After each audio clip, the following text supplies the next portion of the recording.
Emma Thompson had been waiting for this moment since the day she walked into her first college class. 4 years of late-night study sessions, endless assignments, and part-time jobs had all led to this graduation. For weeks, she and her two closest friends, Grace Miller and Lily Carter, had been talking about how they would celebrate. They could have gone to the beach like everyone else in their class, or taken a trip to a big city. But Emma had a different idea. What about camping? She suggested one afternoon in the campus cafe, her eyes lighting up. We've all been stressed for years. Let's go somewhere quiet, somewhere green, just us and nature. Grace and Lily exchanged curious looks. Grace, the more adventurous one, instantly smiled. The Smokies, she asked. Lily hesitated. For a second she wasn't the outdoorsy type, but eventually nodded. Okay? But only if we have a real campsite and not just a random spot in the woods. I need bathrooms at least. They all laughed, sealing the plan. Over the next week, the 3 friends prepared for their trip. Emma took charge of the camping gear, Grace handled the food, and Lily made sure they had maps, first aid kits, and a proper itinerary. They wanted this to be perfect. Social media posts started appearing. Photos of sleeping bags rolled up in the trunk, a snapshot of their hiking boots lined up, and captions like "Smokies, here we come."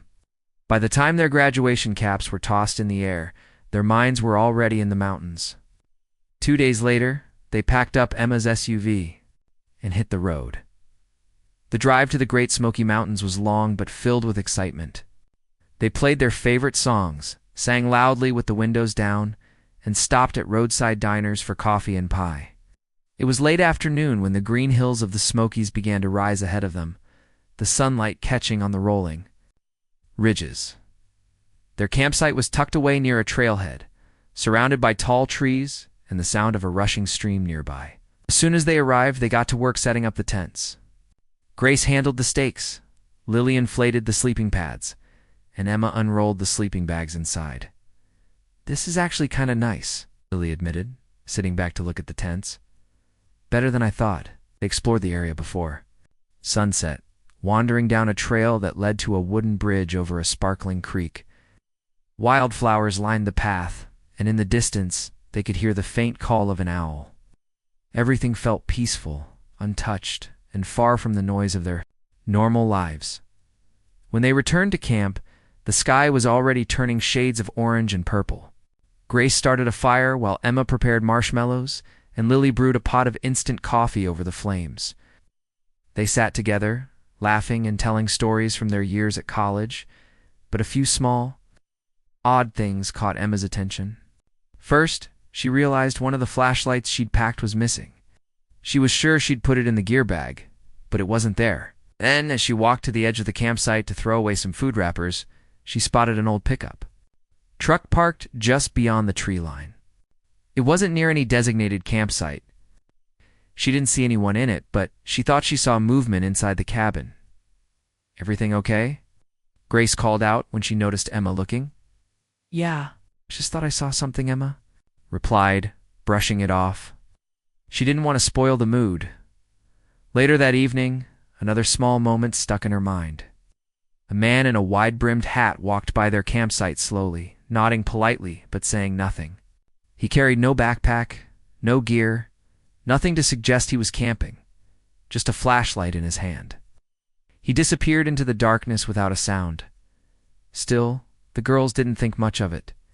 This was a national park. People came and went all the time. As the night grew colder, they huddled around the fire, roasting marshmallows and singing softly. The only other campers nearby were a family with 2 young kids, who waved goodnight before retreating to their tent. The girls stayed up a little longer, talking about their futures, jobs they wanted, places they dreamed of visiting. At one point, Grace swore she heard a branch snap in the woods, but Emma told her it was probably just a raccoon. Around midnight, they finally decided to sleep. The fire had burned down to glowing embers. They zipped up their tents, each retreating into her own sleeping bag. Outside, the forest was alive with the soft hum of crickets and the distant rush of the creek. It was the last time anyone would see them together. The next morning, park ranger named Mark Collins was making his usual patrol along the trail. As he passed their campsite, he noticed something strange. The tents were still standing, unzipped with sleeping bags inside, but there was no sign of the girls. Their backpacks were leaning against a log. Food was left out on the picnic table, and the coffee pot from the night before still sat near the fire pit. At first he assumed they had gone hiking early, but as the day went on, no one returned. By evening, their SUV was still parked by the trailhead, untouched. That's when he contacted the park headquarters. Within hours, search teams were assembled. Dogs were brought in to track their scent. Helicopters hovered over the dense forest, and volunteers combed the trails. Rangers spoke to other campers, but no one had seen the girls after that night. The family who had camped nearby said they thought they heard laughter around midnight, then silence. One hiker mentioned seeing a faint light moving through the trees, far from the marked trails, but couldn't say who it was. As night fell again, the search grew more urgent.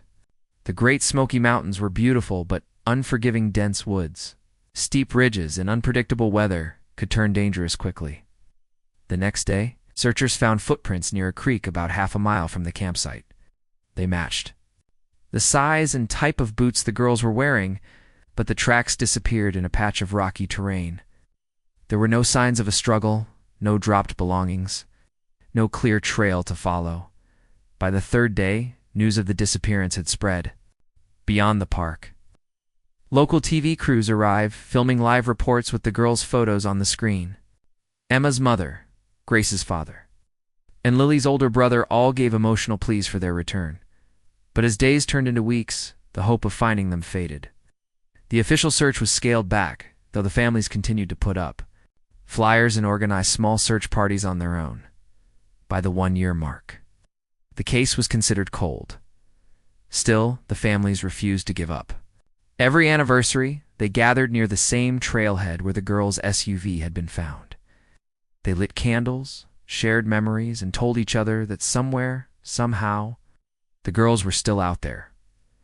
What no one knew was that the story was far from over. The first week after the girls disappeared felt like a blur for everyone involved. The search teams worked from sunrise to sunset, covering every trail, creek, and rocky slope they could reach. Helicopters circled overhead, their blades thundering through the stillness of the Smoky Mountains, while search dogs wove through the undergrowth, sniffing for any sign of Emma, Grace, and Lily. From the start, the mystery made little sense. The girls' campsite had been left in a way that suggested they hadn't planned to be gone long. Sleeping bags were unrolled, half-empty water bottles sat on the picnic table, and Lily's phone was charging in the corner of the tent. It was as if they had stepped away for just a moment and never returned. Detective Paul Harris, the lead investigator from the county sheriff's department, stood by the campsite on the second day, scanning the scene carefully. "This isn't the way people vanish when they get lost," he told a fellow officer quietly. "Lost hikers take supplies, water, maybe even a map. They don't leave everything behind." Even so, one possible theory was that they had wandered off the trail to explore and gotten disoriented. The Smokies could be tricky. Even experienced hikers had been known to lose their bearings. But Harris kept going back to the details: the missing flashlight Emma had mentioned to her roommate before the trip, the strange pickup truck someone claimed to have seen parked near the site, the man in the wide-brimmed hat. The search widened to include not just the trails but nearby roads and rural communities. Rangers questioned everyone who had camped in the area that night. Some recalled hearing faint laughter after midnight, but nothing alarming. Others remembered seeing a faint light moving deep between the trees, far from the main path stopped by day. 6. The media had descended on the small mountain town closest to the park. Reporters interviewed tearful family members and asked locals about the dangers of the forest. The girls' smiling faces were everywhere on television, in newspapers, and on hastily printed flyers taped to storefront windows. Emma's mother, Deborah Thompson, appeared on a local news segment, her voice trembling. "If anyone has seen them, please call the police. Just want our girls back." The sheriff's department followed every tip that came in, but most led nowhere. One caller claimed to have spotted 3 young women walking along a road 50 miles away, but it turned out to be a group of tourists. Another said they heard screaming in the woods 2 nights after the disappearance. But when investigators checked, they found nothing. Still, one clue stood out. A park ranger found a trail of footprints about half a mile from the campsite near a shallow creek. The prints matched the type of hiking boots Grace had been wearing, and there were smaller prints consistent with Lily's shoe size. But the trail ended abruptly at a stretch of rocky ground. From there was no way to tell which direction they had gone. Detective Harris brought in a tracker and older man named Walt, who had lived near the Smokies his whole life. Walt crouched by the creek, studying the ground. They were moving fast, he muttered. Not running, but they weren't just strolling either. He looked around the dense trees and added, something made them leave the trail here. Can't tell what. Could have been an animal, could have been a person. The thought of someone taking the girls began to take root in the investigation. A week later, search officially transitioned from rescue to recovery, though the families refused to accept that. Volunteers continued combing through the woods, while the sheriff's office quietly began looking into known criminals in the region. One name surfaced, a man who had been questioned years earlier in connection with another missing hiker. He owned a small cabin deep in the woods and was known to spend long stretches of time there. But when deputies visited, the place was empty. He claimed he hadn't been to the Smokies in months. His alibi was shaky, but there was no physical evidence to connect him to the girls. Weeks turned into months. The summer leaves began to turn into the deep reds and golds of autumn, and the tourist crowds faded from the park. But the families kept coming back. Deborah Thompson often walked the same trails where Emma had taken her last photos, calling her daughter's name softly, as if she might answer. By the 1-year anniversary, the case had gone cold. The sheriff's office still kept a file open, but there were no new leads. The girl's SUV was towed from the trailhead, cleaned, and eventually returned to Emma's father, though he couldn't bring himself to drive it again. That spring, the families held a vigil at the park entrance. They lit candles, shared stories, and promised each other they would never stop searching. I know my daughter is out there, Grace's father said firmly, his voice breaking. I can feel it, but as time passed, hope was harder to hold on to. Life for the rest of the community went on. The case was mentioned less often in the news, and news stories took over the headlines. For the families, though, the loss was a constant weight. Detective Harris never quite let the case go. Late at night, he sometimes found himself looking through the file again, reading old statements, staring at the campsite photos, replaying the possible scenarios in his mind. Something about the way it happened didn't sit right with him. He even visited the site again on a quiet afternoon, 5 years later. The trailhead looked different, overgrown in places, the picnic table weathered and cracked, but the air still felt heavy with unanswered questions. Standing there, Harris wondered if he'd ever learn the truth. He didn't know it yet. But the answers were closer than he thought. It was a quiet weekday at the sheriff's office when the phone rang. A dispatcher answered, expecting another routine call about traffic or noise complaints. But the voice on the other end was shaky, almost a whisper. This is Emma. The dispatcher froze. Can you repeat that? We're alive. Please send help. Before she could ask another question, the line went dead. For a moment, the sheriff's office stood still. The dispatcher slowly lowered her headset, her heart pounding in her chest. She replayed the words in her mind over and over.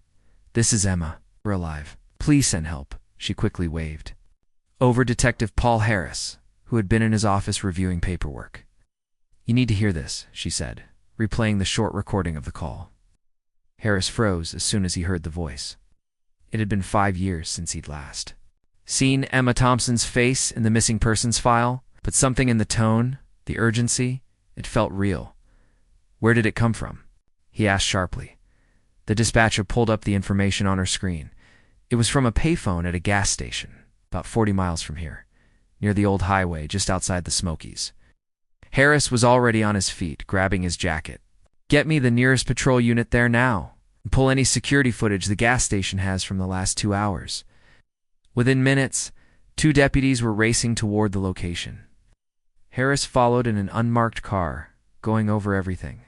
In his mind, the old highway ran through a cluster of small towns and scattered rural homes, before winding back toward the mountains. It was the kind of area where a person could disappear without much effort.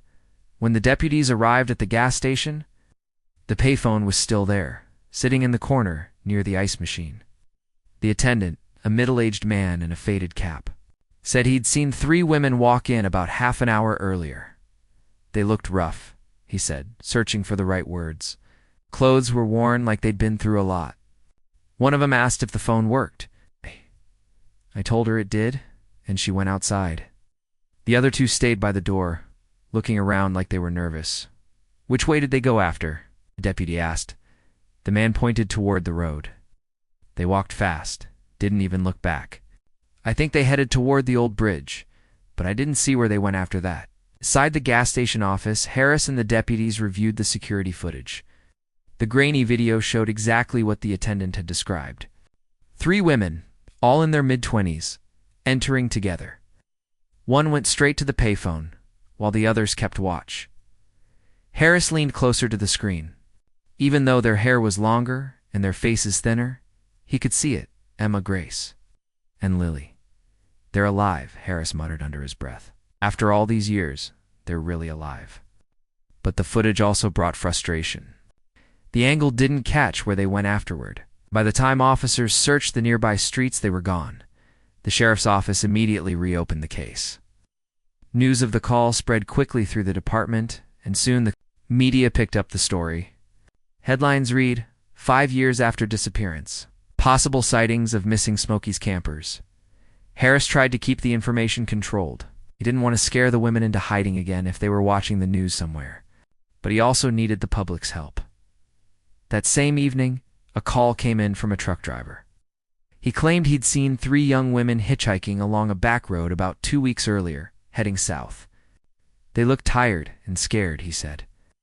I slowed down to offer a ride, but they waved me off and kept walking. Another tip came from a retired hiker named Alan, who had been exploring deep trails in the mountains the year before. Told Harris about stumbling across a small cabin miles from any marked path. I saw 3 women on the porch with an older man, Alan said. They didn't wave or smile, just looked at me like they didn't want me there. Something felt off, so I kept moving. That detail set off alarms for Harris. The description matched rumors from years earlier about isolated mountain dwellers, who rarely interacted with outsiders. Some of them lived almost completely off the grid, with no electricity, no official addresses, and no way for law enforcement to easily monitor them. Harris formed a small task force. Using satellite maps, they began marking every known cabin and structure within a 30-mile radius of where the girls had last been seen. Many of these locations were accessible only by narrow dirt roads or foot trails. Over the next 2 weeks, the team used drones equipped with thermal imaging to scan remote areas. Late one afternoon, one of the drones picked up heat signatures at a cabin deep in the woods, a place with no visible driveway, hidden under thick tree cover. Harris decided. They couldn't wait. The next morning, a group of deputies and forest rangers hiked in quietly. As they approached, they saw smoke rising from a small chimney and signs of recent activity. Chopped wood, fresh footprints in the dirt. But when they entered the cabin, it was empty. The beds were unmade, dishes still in the sink, and there were clothes, women's clothes, folded neatly on a chair. They were here, Harris said, scanning the room, and they left in a hurry. Outside, a deputy found tracks leading away from the cabin toward another ridge. They followed them for almost a mile before losing them in rocky ground, the same problem as 5 years ago. The discovery left everyone both hopeful and frustrated. It confirmed the women were alive and moving, but it also meant someone was keeping them hidden and was good at avoiding capture. For the families, the news was overwhelming. Deborah Thompson cried when Harris called her with the update. "Just tell them we love them," she said, her voice shaking. "If they're scared, if they think they can't come home, tell them they can. We'll protect them." Weeks that followed, sightings trickled in from different areas. A grocery store in one small town, a bus station in another. But every time deputies arrived, the trail had gone cold. Harris knew they were close. Whoever had held the women for all these years was losing control. They were moving more often, taking more risks, leaving traces behind. He just didn't know when or where the next chance would come. It was early evening when a local farmer named Robert Jenkins called the sheriff's office. His farm was about 10 miles from the old highway near the foothills of the Smokies. Robert explained that while driving home from the feed store, he'd seen 3 young women walking along a dirt road that cut through the woods. They didn't look like they were from around here. Clothes were plain, but you could tell they'd been worn for a long time. One of them kept looking over her shoulder like she was scared. Detective Harris's attention sharpened instantly. "When was this?" he asked.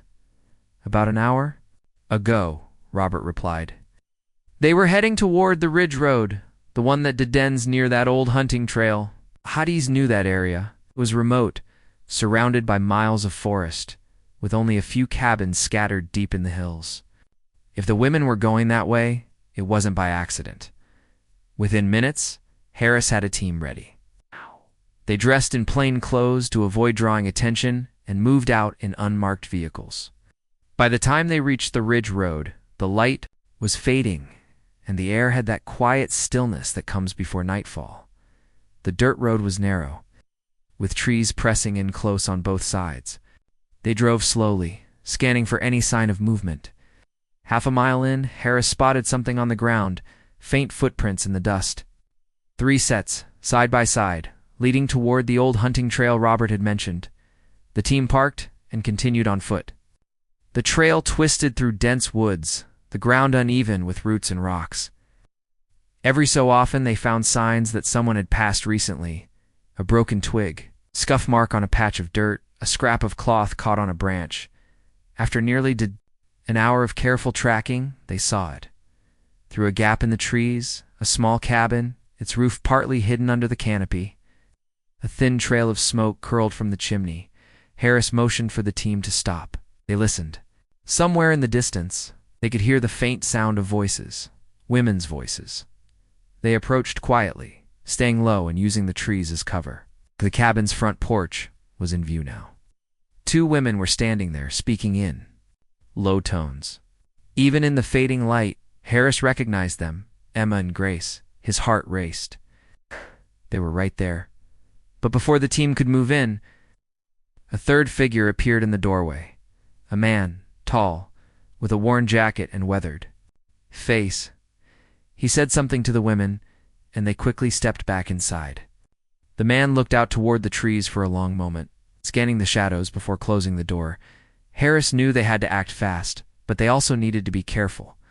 If the man felt cornered, the women could be in danger. They decided to wait until full nightfall, hoping to catch him off guard when he stepped outside, as darkness settled over the woods.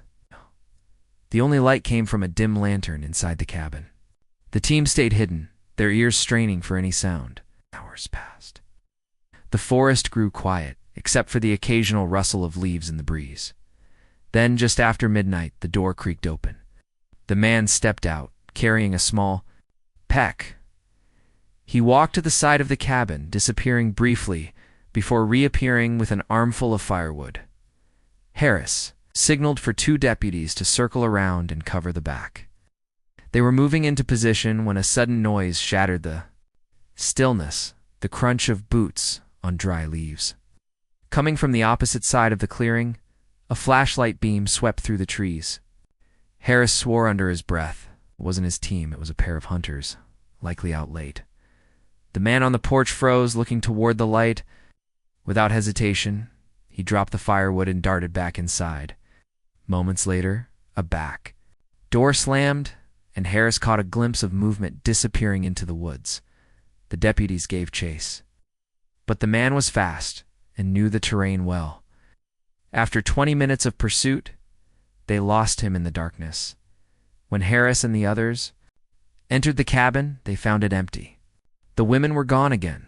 The sight was crushing. 3 small cots in the corner, a few blankets, jars of preserved food on a shelf. There were clothes neatly folded in a wooden crate, and on a table, a half-finished loaf of bread. Everything suggested the women had been there only minutes earlier. They left in a hurry, one deputy said quietly. Harris ran his hand over the table, noticing a scrap of paper half tucked under a plate. He pulled it free and unfolded it. The handwriting was shaky, almost rushed. "We're trying to get away. Don't give up." It was signed with 3 names: Emma, Grace, Lily. The message hit Harris like a jolt. They were alive, they were trying to escape, and they wanted to be found. Back at the sheriff's office, the team mapped out the area around the cabin. The man couldn't have taken them far in such a short time. Harris suspected he had other hideouts, maybe connected by trails known only to him. Over the next week, they conducted an intensive search, sweeping every ridge and hollow within a 5-mile radius.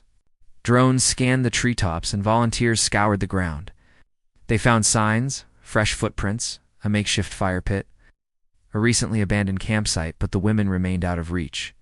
For the families, the wait was agonizing. News. Crews camped outside the sheriff's office, eager for updates. Deborah Thompson, clutching the note her daughter had written, told reporters, "She's telling us she's coming home. I believe her. I have to." Harris shared that belief. The difference now was that the women were moving on their own terms. They weren't just being hidden anymore. They were fighting to get away. He knew the next time they crossed paths might be the moment the search finally ended. It happened on a quiet morning that felt like any other. A clerk at a small-town police station in a neighboring state was sorting mail when the front door opened, and 3 young women stepped inside. They were thin and pale, their clothes simple, and a little worn, and their eyes held the careful look of people who had learned to study every room they entered. The clerk lifted her head, froze, and then slowly stood. The women didn't say anything for a moment. Then the one in the middle took a breath and said softly, "My name is Emma Thompson." She glanced at the others. "This is Grace. This is Lily. We've been missing for 5 years. We're ready to go home." The room went very still. The clerk called for the duty officer, who approached with calm, gentle words. He offered them chairs and water. He asked if they needed medical help, and when Emma said they were okay, just tired, he nodded and sat down across from them, letting them take the lead. There was no pressure in his voice, only patience. Emma spoke in simple sentences. They had gone camping to celebrate graduation. A man had approached their campsite late at night, pretending to be helpful, asking if they needed anything, speaking in a low, friendly tone. They thought he was another camper. They didn't understand until it was too late. He led them off the trail by saying there was a better view, just a short walk away. After that, everything felt like a fog of fear and confusion. He kept them away from people and roads. He chose places where no one went, cold cabins, sheds, and sometimes a tent deep under the trees. He moved them often, especially when he heard helicopters or saw rangers. In the beginning, they tried to leave marks of braided twig near a path, a small stack of stones, little signals. The places he chose made it hard for anyone to cross their path. Grace added details in a quiet voice. The man did not allow them to talk to strangers, kept their days simple and controlled: chores, cooking, fetching water, and long, silent hours. He never used his real name. He watched the weather, watched the news, and watched them. When he needed supplies, he would leave them locked in or take them along to a hidden spot and keep them out of sight. They learned the way the forest sounded at night, what each rustle meant, when the wind would rise and when the owls would call. They learned to survive because that, too, was a kind of hope. Lily said the first chance to reach out came months ago when he went farther than usual to get parts for a broken generator. They found an old gas station phone and made a call. But fear caught up with them, and they ran again, certain he would find them if they stayed put. After that, they moved fast and changed direction often. They left the note in the cabin after. Seeing lights in the trees and realizing someone was close, "We wanted the police to know we were trying," Lily said, her voice shaking a little. "We just needed to be sure we could make it all the way." The officer listened. He didn't push them for more than they could give. He called Detective Paul Harris and stepped aside so the station nurse could check the women's vitals and offer simple, warm meals. Their hands shook as they ate, not because they were starving, but because the final step, choosing to walk into the station, had taken all the courage they had saved up for years. When Harris arrived, He paused in the doorway. He had imagined this moment 1,000 times while staring at old case files and faded photos. Ow. But the real thing felt both heavier and gentler than he expected. He introduced himself carefully. "I'm Detective Harris," he said. "You three have been very brave. You're safe now." He didn't ask for a timeline. He didn't ask for the man's name because he knew they didn't have it. He asked what they needed. Emma said they wanted to call their families. The calls were short and full of tears. Emma's mother at first didn't understand. "Who is this?" she asked, her voice trembling. "Mom," Emma said, and that one word broke the distance of 5 long years. Grace's father was at work. He had to sit down on the floor of the stockroom because his knees went weak. Lily's older brother couldn't speak for almost a minute. Then he said, "I'm here. Tell me where to go." The department set up a quiet room where the women could rest and wait. They were careful with the media. For the first time in years, the story was theirs to tell on their terms. A counselor was called to the station. She sat with them without filling the space with questions. She explained what would happen next with simple, respectful words checkups. Safe housing for a while, choices about who they wanted to see first and what they wanted to share. She reminded them they could set boundaries. It was their right. To take one step at a time. Harris stepped into the hallway and made a brief call to the sheriff back home. He described the note found in the cabin, the footprints, the sightings along back roads. And now, the 3 women in a quiet room down the hall. "They're safe," he said. Word felt like sunlight. By late afternoon, the families arrived. There was no big crowd, no microphones, just parents, a brother, and the kind of hugs that hold on without squeezing too tight. Emma's mother brushed her daughter's hair back and whispered something no one else could hear. Grace's father kept saying, "You did it. You did it." Lily leaned her forehead against her brother's shoulder and stayed that way for a long time. No one rushed them. No one told them what to feel. The station staff stood back, grateful to witness a moment that did not belong to them. Over the next few days, the women gave careful statements with support in the room. They described places. Rather than events, the smell of pine after rain, the squeak of an old screen door, a creek that ran over flat slate, a cabin with a roof patched by sheet metal and rope. With maps spread out on the table, they slowly traced routes they remembered. A low ridge with a line of rocks like a spine. A road with 3 mailboxes and a leaning fence. A footpath that crossed a fallen tree as wide as a car. These details were gold to investigators. Search teams followed those clues and found signs that matched the patched roof. The fallen tree, a hidden camp spot just off a bend in the creek, it built a pattern, a trail of places rather than dates. As the investigation advanced, the women made choices about their future. They stayed in a safe, calm place, away from news cameras. The counselor helped them set a routine they could control. Short walks, simple meals, soft music, and when they felt ready, gentle meetings with family members in small groups. There were moments of laughter, small and real, and moments of quiet, when the room held only the sound of breathing and the steady tick of a wall clock. People often asked, in letters and messages, what made the difference, how they kept hope. Emma said. It was the memory of a morning in the Smokies, when the sun rose over a ridge and turned the leaves gold. She kept that picture in her mind and tried to walk toward it, one step at a time, even when the path was not clear. Grace said it was the idea of her father's voice calling her name at the trailhead every year. She believed that if she kept moving, one day she would hear it again. Lily said it was small things, a wildflower on a path, the sound of rain on a metal roof, the shape of a star through the trees. Little signs that life still had gentle spaces in it. News of their return spread, and people in towns near and far lit candles, left notes, and donated to support services for missing persons and their families. But the 3 women kept their world small on purpose. They had the right to rebuild. On their own timeline, Harris made sure that everyone around them understood that. He helped from a step back, answering questions when needed, closing doors when quiet was more important than curiosity.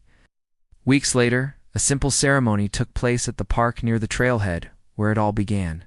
It was not advertised. It was 4 families and a few searchers who had walked those woods until their boots wore thin. They gathered by the creek and laid 3 small stones on a flat rocka marked not of loss but of return. No speeches. Just silence, the soft rush of water, and the kind of smiles that rise carefully, like the first light of day.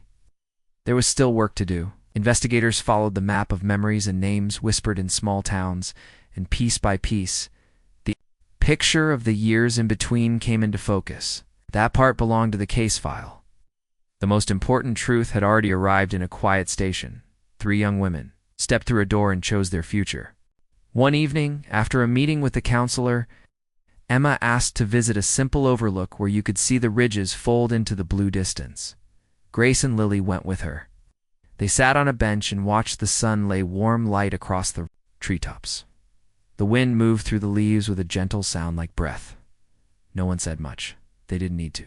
The sound of the forest was no longer a code they had to decipher. It was just what it had always been: branches, birds, water, wind. When they stood to leave, Lily glanced back at the view and smiled in a quiet way. "Let's go," she said. "We have a lot of living to do." They walked to the car, not in a hurry, not looking over their shoulders and not counting steps anymore. The path ahead was theirs. Ask ChatGPT.